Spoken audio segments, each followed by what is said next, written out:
Feeling is the secret. Forward.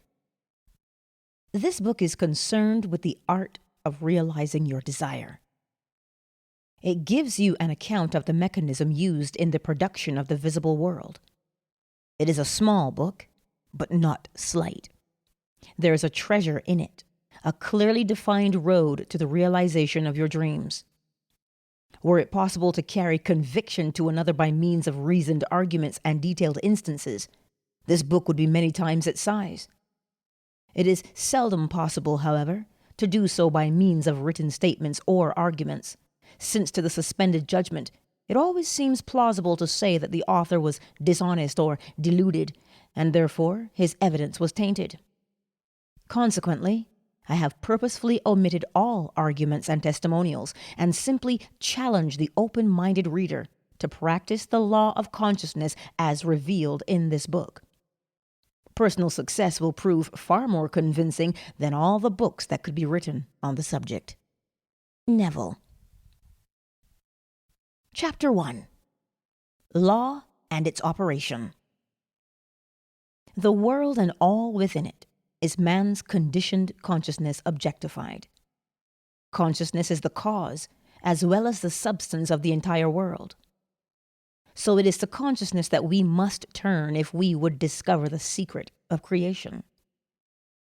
Knowledge of the law of consciousness and the method of operating this law will enable you to accomplish all you desire in life. Armed with a working knowledge of this law, you can build and maintain an ideal world. Consciousness is the one and only reality, not figuratively, but actually. This reality may, for the sake of clarity, be likened unto a stream which is divided into two parts, the conscious and the subconscious.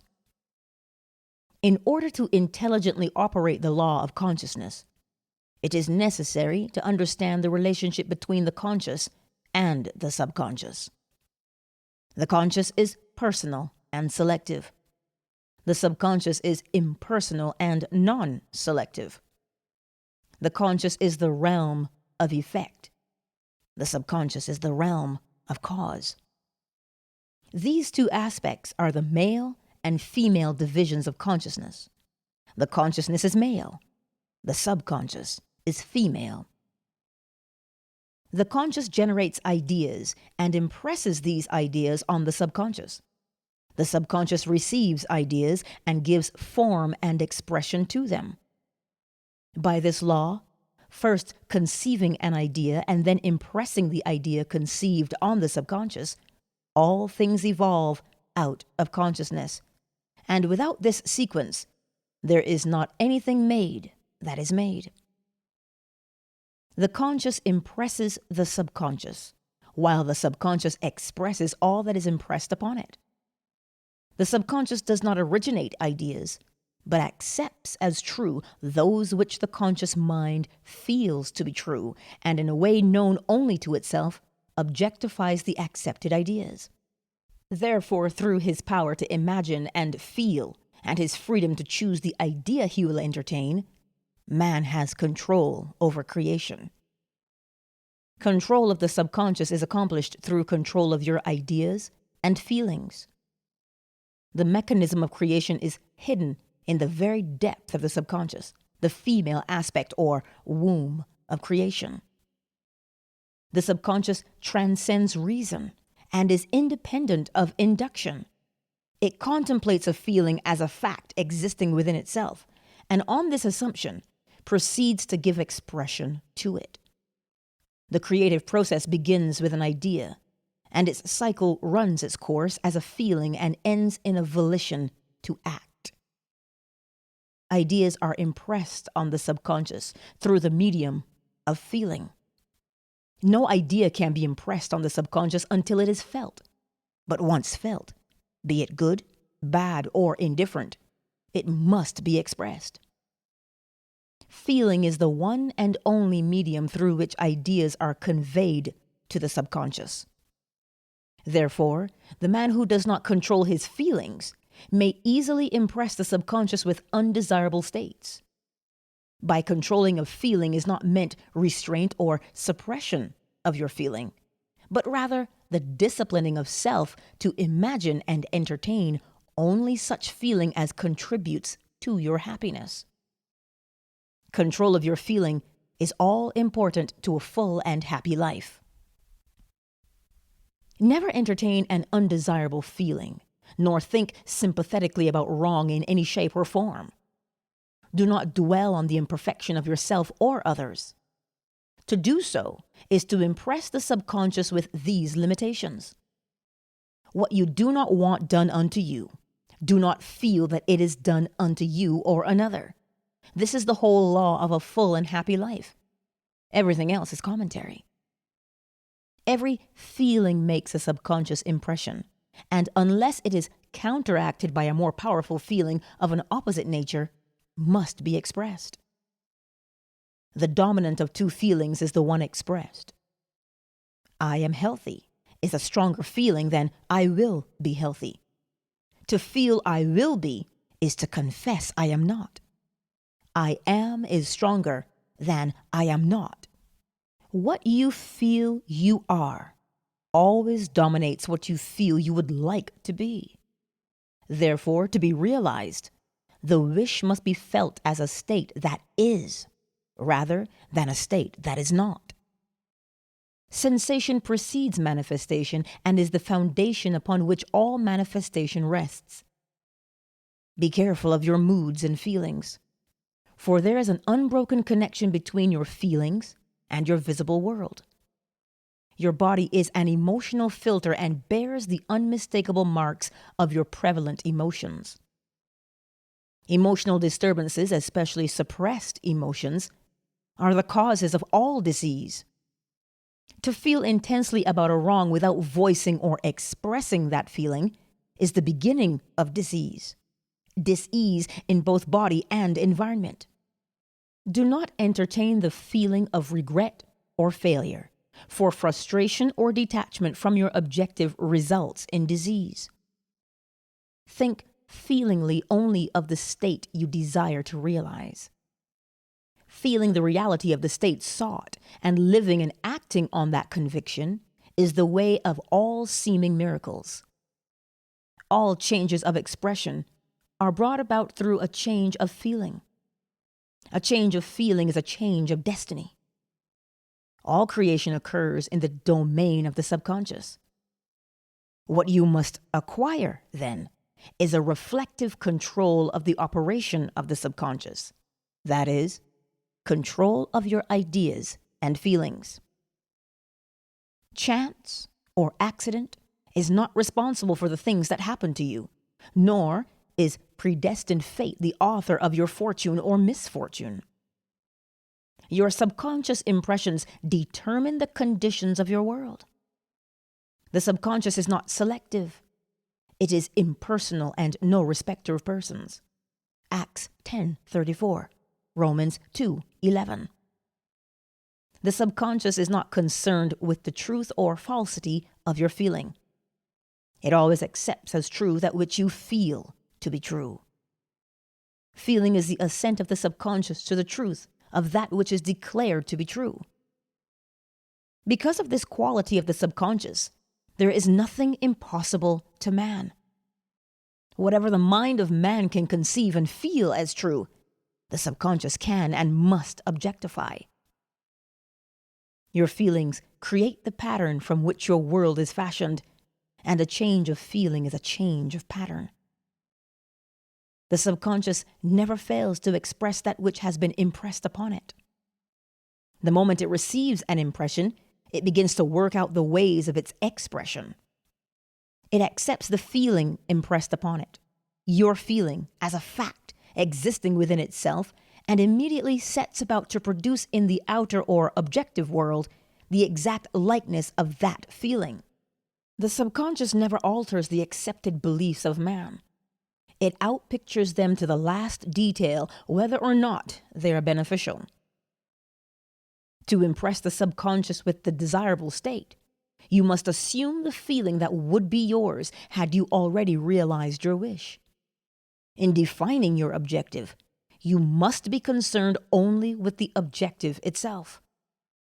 The manner of expression or the difficulties involved are not to be considered by you. To think feelingly on any state impresses it on the subconscious. Therefore, if you dwell on difficulties, barriers, or delay, the subconscious, by its very non-selective nature, accepts the feelings of difficulties and obstacles as your request and proceeds to produce them in your outer world. The subconscious is the womb of creation. It receives the idea unto itself through the feelings of man. It never changes the idea received, but always gives it form. Hence, the subconscious outpictures the idea in the image and likeness of the feeling received. To feel a state as hopeless or impossible is to impress the subconscious with the idea of failure. Although the subconscious faithfully serves man, it must not be inferred that the relation is that of a servant to a master as was anciently conceived. The ancient prophets called it the slave and servant of man. St. Paul personified it as a woman and said, "The woman should be subject to man in everything." Ephesians 5:24. Also, 1 Corinthians 14:34. Ephesians 5:22. Colossians 3:18. 1 Peter 3:1. The subconscious does serve man and faithfully gives form to his feelings.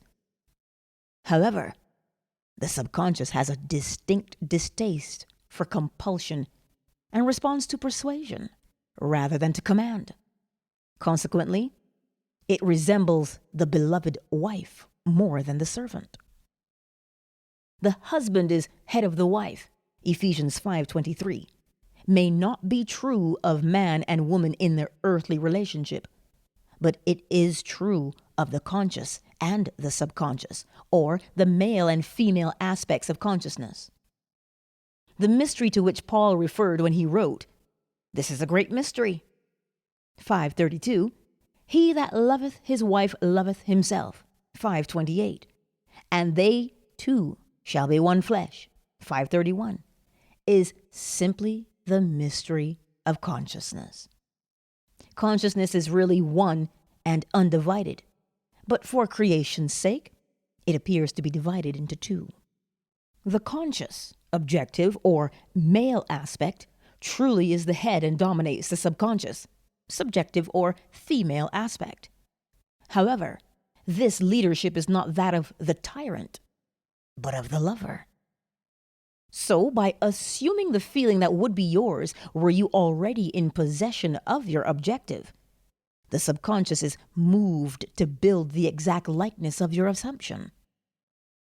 Your desires are not subconsciously accepted until you assume the feeling of their reality, for only through feeling is an idea subconsciously accepted, and only through this subconscious acceptance is it ever expressed. It is easier to ascribe your feelings to events in the world than to admit that the conditions of the world reflect your feeling. However, it is eternally true that the outside mirrors the inside. As within, so without. As above, so below. As below, so above. As within, so without. As without, so within. Correspondence, the second of the 7 principles of Hermes Trismegistus. A man can receive nothing unless it is given him from heaven. John 3:27. And the kingdom of heaven is within you. Luke 17:21. Nothing comes from without. All things come from within, from the subconscious. It is impossible for you to see other than the contents of your consciousness. Your world in its every detail is your consciousness objectified. Objective states bear witness of subconscious impressions. A change of impression results in a change of expression. The subconscious accepts as true that which you feel as true, and because creation is the result of subconscious impressions, you, by your feeling, determine creation. You are already that which you want to be, and your refusal to believe this is the only reason you do not see it. To seek on the outside for that which you do not feel you are is to seek in vain. For we never find that which we want. We find only that which we are. In short, you express and have only that which you are conscious of being or possessing. To him that hath it is given. Matthew 13:12, 25:29, Mark 4:25, Luke 8:18, 19:26. Denying the evidence of the senses and appropriating the feeling of the wish fulfilled is the way to the realization of your desire. Mastery of self-control of your thoughts and feelings is your highest achievement. However, until perfect self-control is attained, so that in spite of appearances you feel all that you want to feel, use sleep and prayer to aid you in realizing your desired states. These are the two gateways into the subconscious. Chapter 2. Sleep. Sleep, the life that occupies 1/3 of our stay on earth, is the natural door into the subconscious. So it is with sleep that we are now concerned. The conscious 2/3 of our life on earth is measured by the degree of attention we give sleep.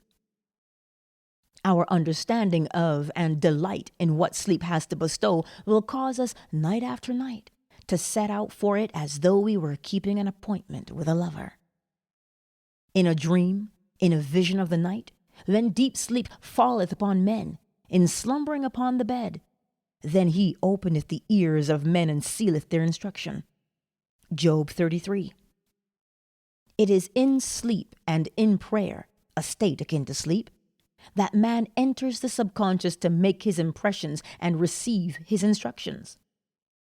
In these states, the conscious and subconscious are creatively joined.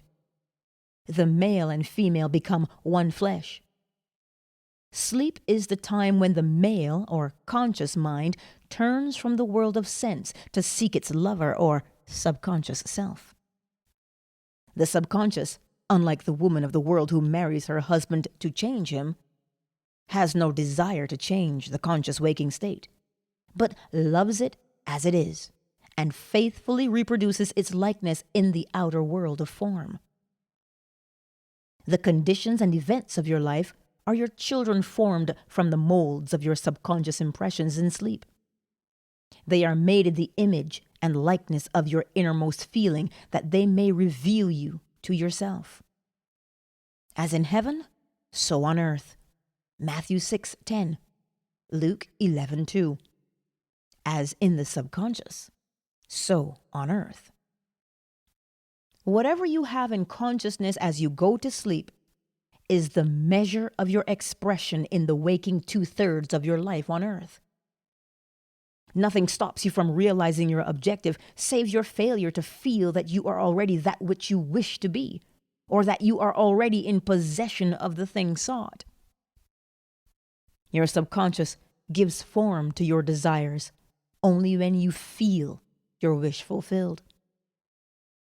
The unconsciousness of sleep is the normal state of the subconscious, because all things come from within yourself, and your conception of yourself determines that which comes. You should always feel the wish fulfilled before you drop off to sleep. You never draw out of the deep of yourself that which you want. You always draw that which you are, and you are that which you feel yourself to be, as well as that which you feel as true of others.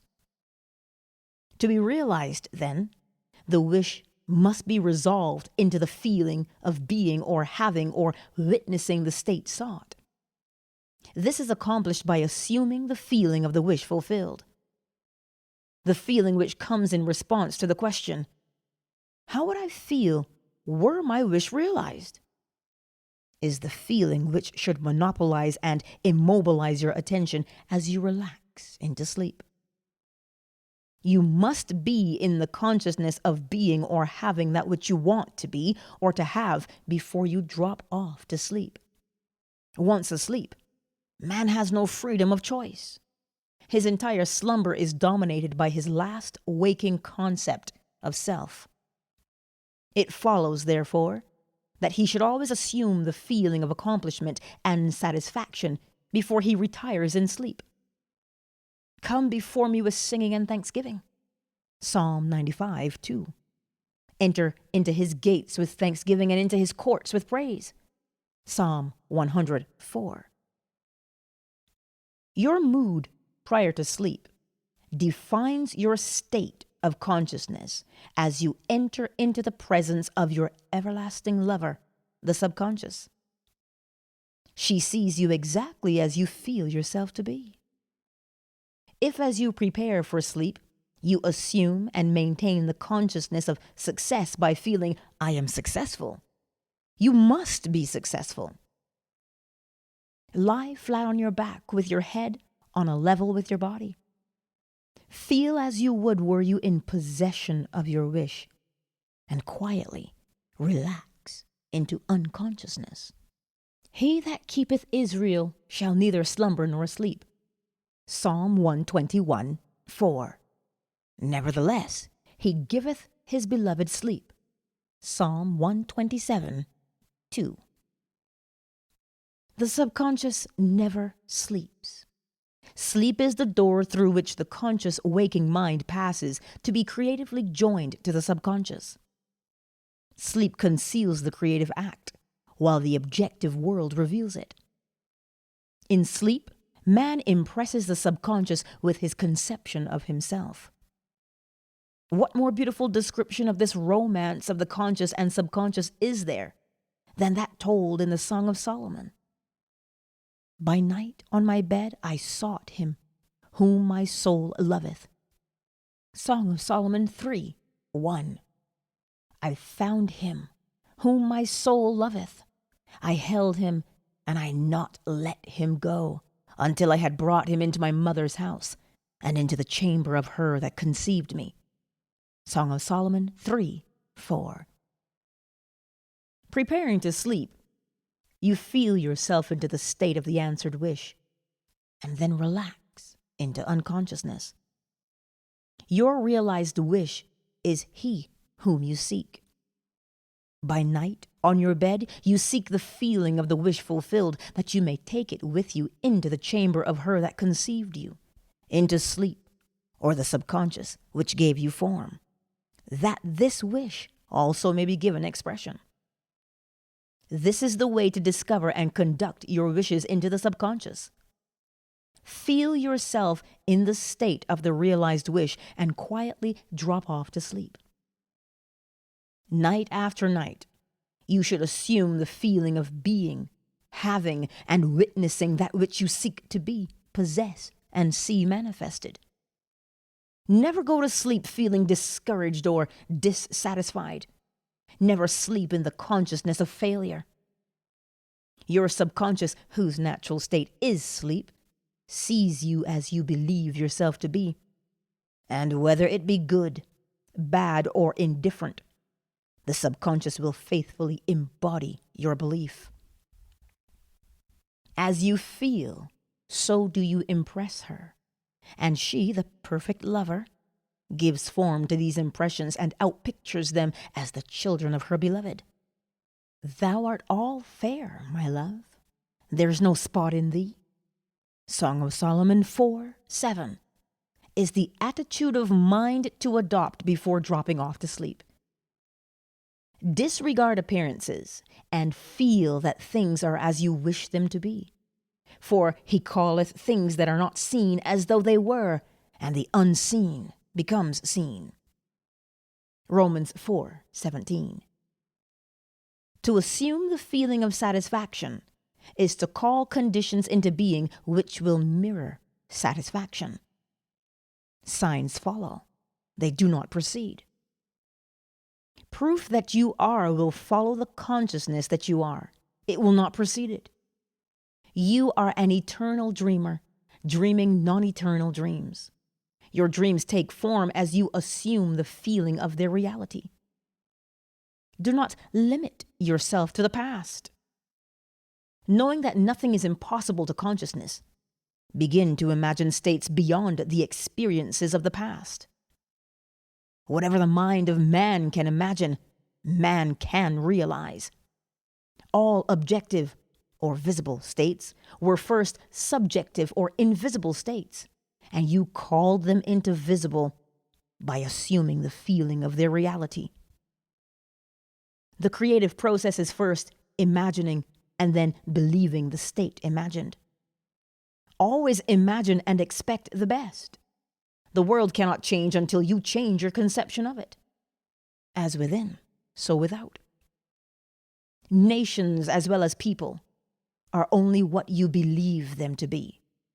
No matter what the problem is, no matter where it is, no matter whom it concerns, you have no one to change but yourself, and you have neither opponent nor helper in bringing about the change within yourself. You have nothing to do but convince yourself of the truth of that which you desire to see manifested. As soon as you succeed in convincing yourself of the reality of the state sought, results follow to confirm your fixed belief. You never suggest to another the state which you desire to see him express. Instead, you convince yourself that he is already that which you desire him to be. Realization of your wish is accomplished by assuming the feeling of the wish fulfilled. You cannot fail unless you fail to convince yourself of the reality of your wish. A change of belief is confirmed by a change of expression. Every night as you drop off to sleep, feel satisfied and spotless, for your subjective lover always forms the objective world in the image and likeness of your conception of it, the conception defined by your feeling. The waking 2/3 of your life on earth ever corroborates or bears witness to your subconscious impressions. The actions and events of the day are effects. They are not causes. Free will is only freedom of choice. Choose ye this day whom ye shall serve. Joshua 24:15 is your freedom to choose the kind of mood you assume. But the expression of the mood is the secret of the subconscious. The subconscious receives impressions only through the feelings of man, and in a way known only to itself, gives these impressions form and expression. The actions of man are determined by his subconscious impressions. His illusion of free will, his belief in freedom of action, is but ignorance of the causes which make him act. He thinks himself free because he has forgotten the link between himself and the event. Man awake is under compulsion to express his subconscious impressions. If in the past he unwisely impressed himself, then let him begin to change his thought and feeling, for only as he does so will he change his world. Do not waste one moment in regret, for to think feelingly of the mistakes of the past is to reinfect yourself. Let the dead bury the dead. Matthew 8:28. Luke 9:60. Turn from appearances and assume the feeling that would be yours were you already the one you wish to be. Feeling a state produces that state. The part you play on the world's stage is determined by your conception of yourself. By feeling your wish fulfilled and quietly relaxing into sleep, you cast yourself in a star role to be played on earth tomorrow, and while asleep, you are rehearsed and instructed in your part. The acceptance of the end automatically wills the means of realization. Make no mistake about this.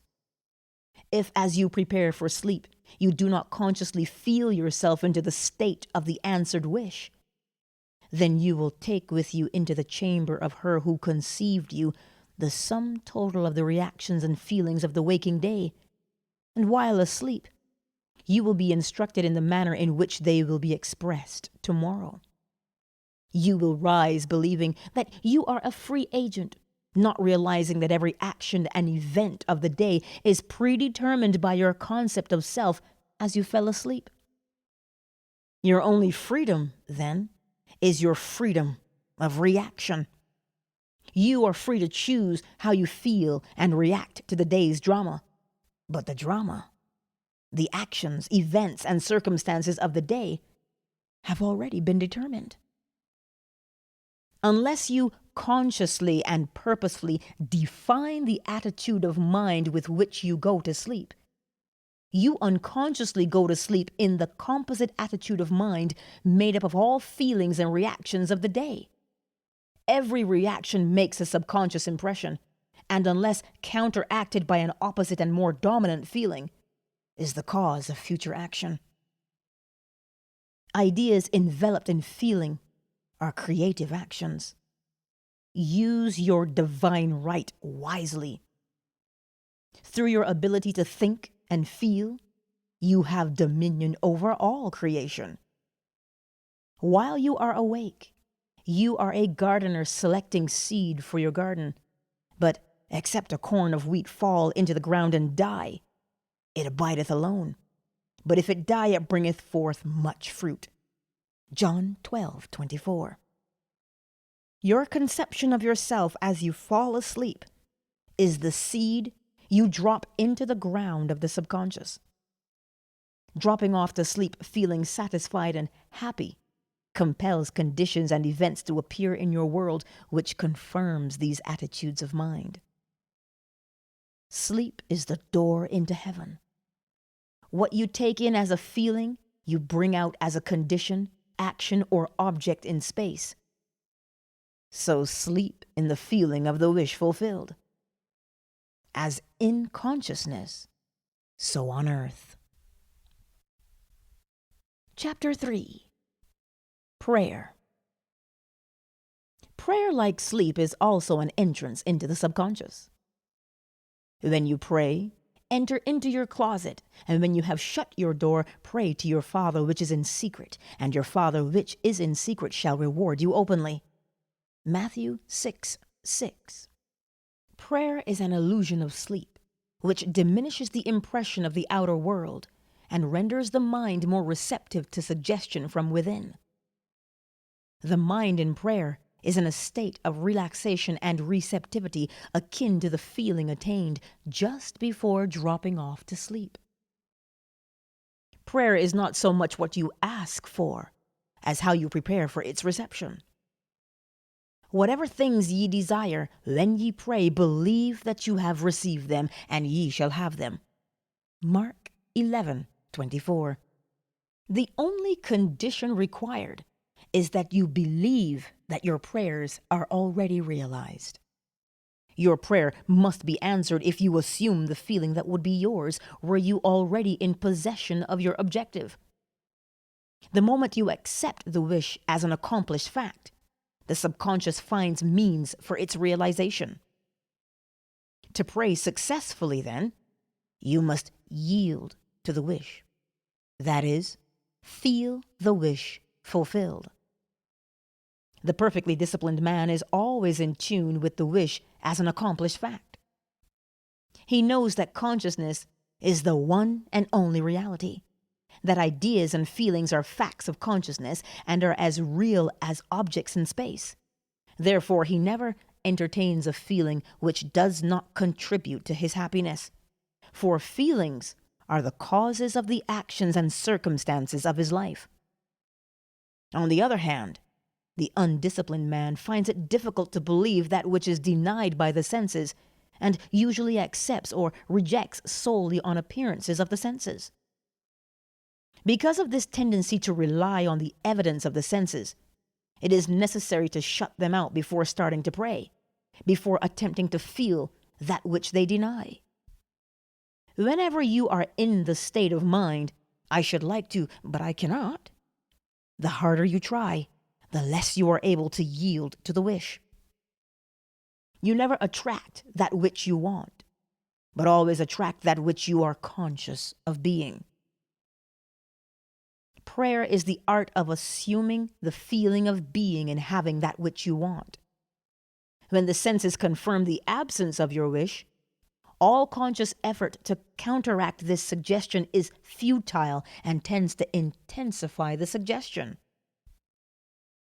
Prayer is the art of yielding to the wish and not the forcing of the wish. Whenever your feeling is in conflict with your wish, feeling will be the victor.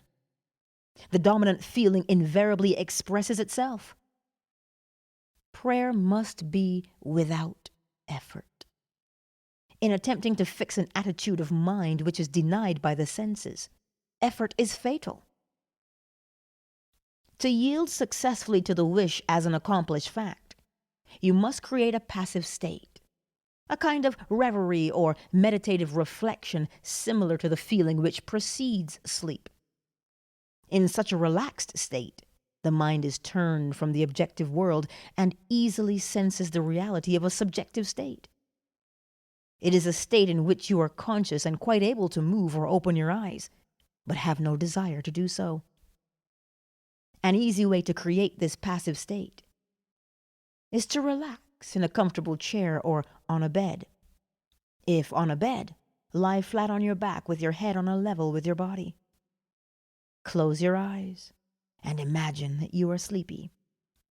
Feel, I am sleepy. So sleepy. So very sleepy. In a little while, a faraway feeling accompanied by a general lassitude and loss of all desire to move envelops you. You feel a pleasant, comfortable rest and not inclined to alter your position, although under other circumstances, you would not be at all comfortable. When this passive state is reached, imagine that you have realized your wish, not how it was realized, but simply the wish fulfilled. Imagine in picture form what you desire to achieve in life. Then feel yourself as having already achieved it. Thoughts produce tiny little speech movements which may be heard in the passive state of prayer as pronouncements from without. However, this degree of passivity is not essential to the realization of your prayers. All that is necessary is to create a passive state and feel the wish fulfilled. All you can possibly need or desire is already yours. You need no helper to give it to you. It is yours now. Call your desires into being by imagining and feeling your wish fulfilled. As the end is accepted, you become totally indifferent as to possible failure. For acceptance of the end wills the means to that end. When you emerge from the moment of prayer, it is as though you were shown the happy and successful end of a play, although you were not shown how that end was achieved. However, having witnessed the end, regardless of any anticlimactic sequence, you remain calm and secure in the knowledge that the end has been perfectly defined. Chapter 4. Spirit, Feeling. Not by might nor by power, but by my Spirit, saith the Lord of hosts. Zechariah 4:6. Get into the spirit of the state desired by assuming the feeling that would be yours were you already the one you want to be. As you capture the feeling of the state sought, you are relieved of all effort to make it so, for it is already so. There is a definite feeling associated with every idea in the mind of man. Capture the feeling associated with your realized wish by assuming the feeling that would be yours were you already in possession of the thing you desire, and your wish will objectify itself. Faith is feeling.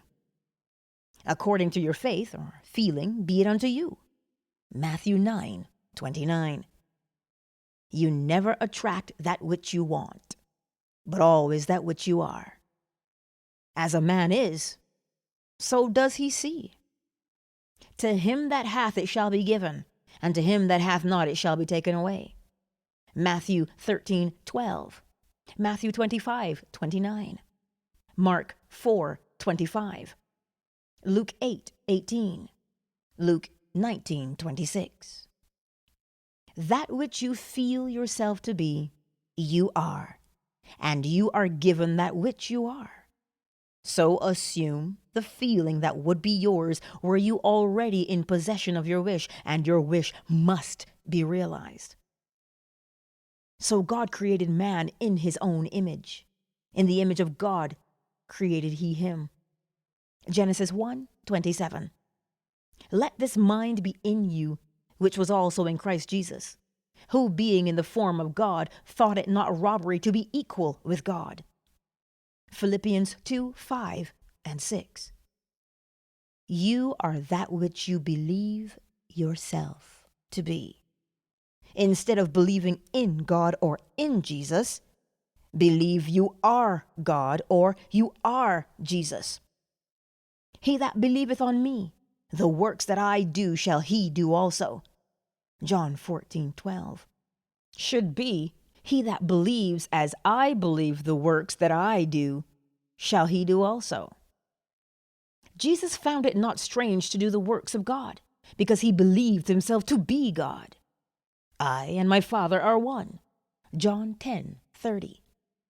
It is natural to do the works of the one you believe yourself to be. So live in the feeling of being the one you want to be, and that you shall be.